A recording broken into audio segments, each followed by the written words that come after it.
We are joined by John McClain, Hall of Fame columnist, with us on 365 Sports with Craig and Paul David Smoke. John, I just asked Mickey this question, but when a player like a CeeDee Lamb who's under contract decides to hold out and wants a new deal, and at some point he will get pretty much what he wants and the Cowboys will get kind of what they want too, if they get into the season and start missing games, he's under contract, so he would be fined.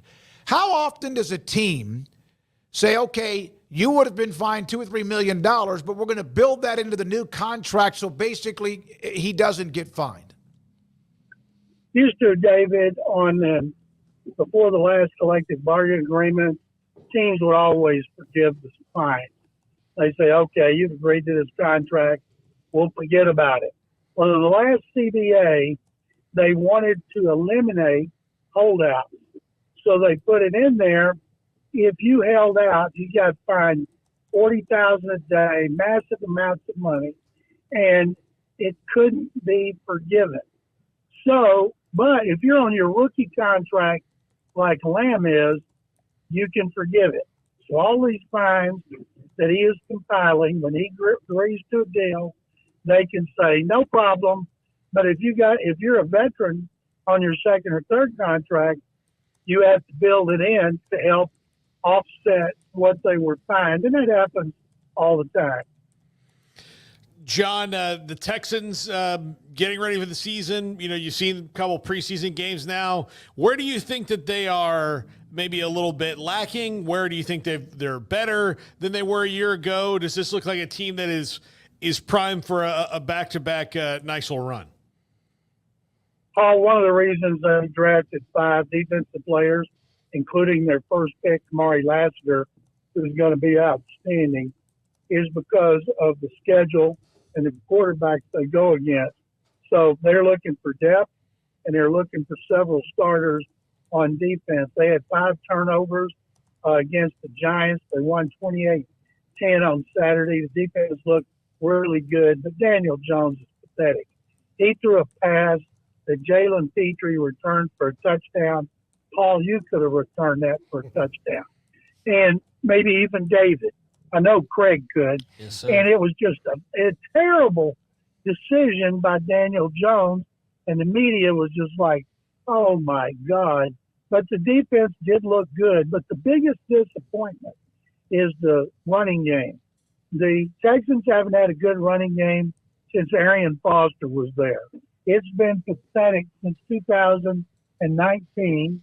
And they got Joe Mixon, who's averaged 12 touchdowns and 1,400 yards rushing and receiving the last 3 years, been very durable. He got hurt, missed a lot of camp. He's 100%. They think he doesn't need to play. So he will not have played in preseason. They're confident he can play in that zone scheme that Dameon Pierce cannot.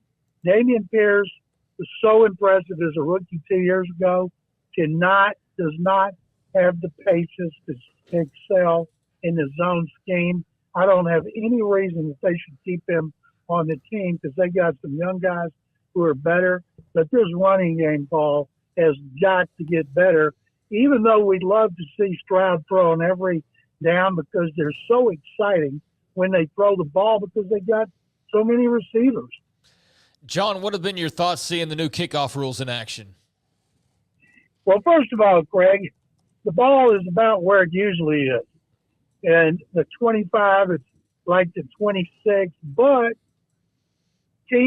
special teams coordinators have been holding back.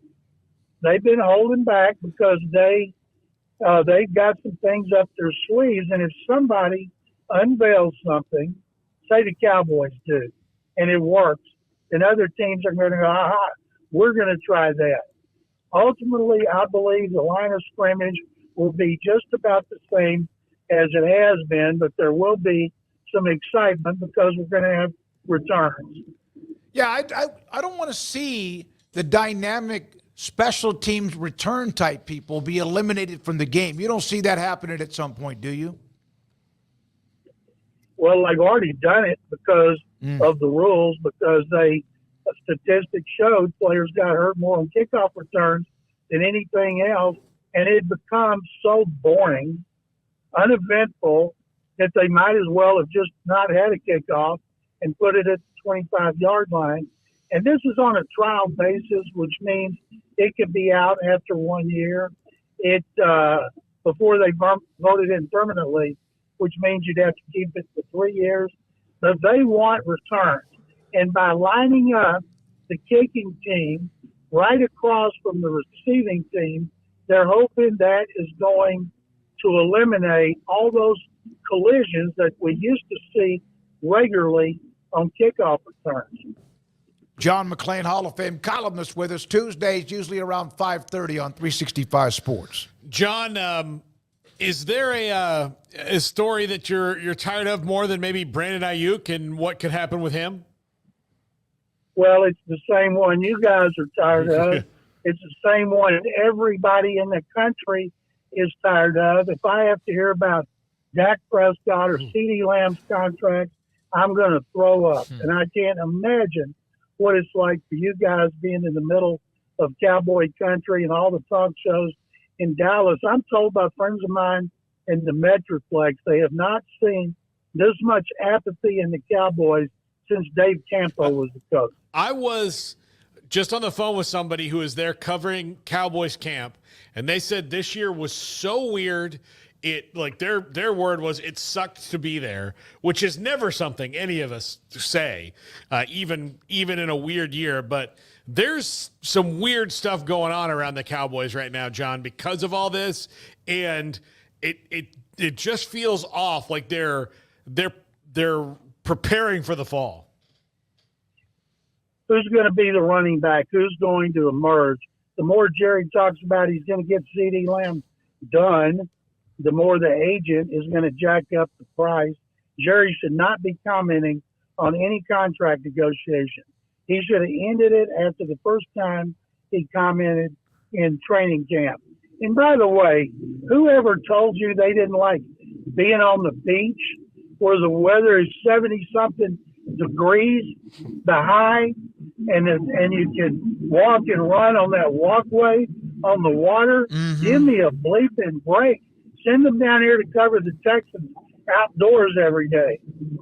John, Jaden Daniels named the starter in Washington. That, of course, isn't much of a surprise, but I was just curious of what kind of returns or just early rumblings you've heard on Daniels in D.C. and just kind of what are you expecting as far as this upcoming season with Dan Quinn taking over?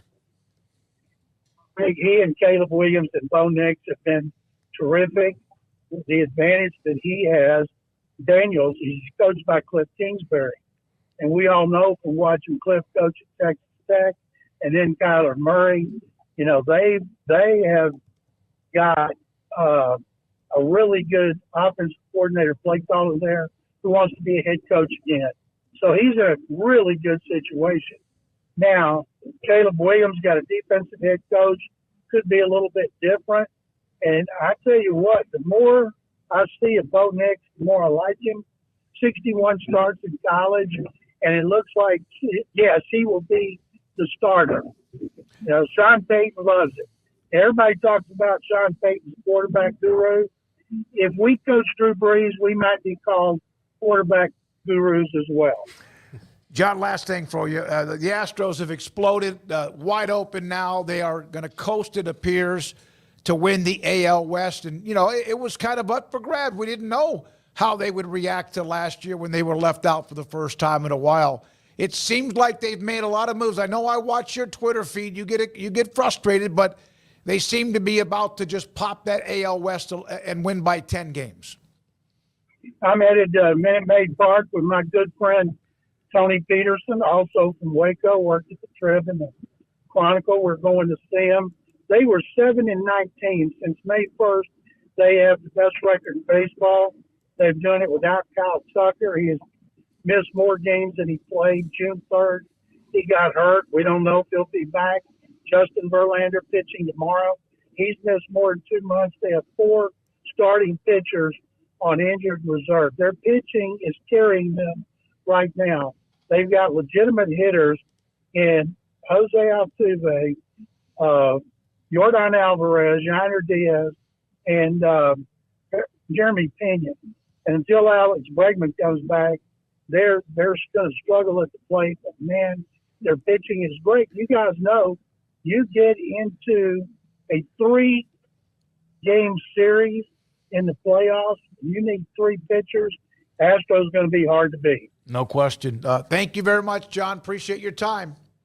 Thank you, guys. Take 'em Bears. John McClain, Hall of Fame writer for, years and years, a part of the NFL Hall of Fame selection committee, ballot voter, all of that, and himself honored by the NFL.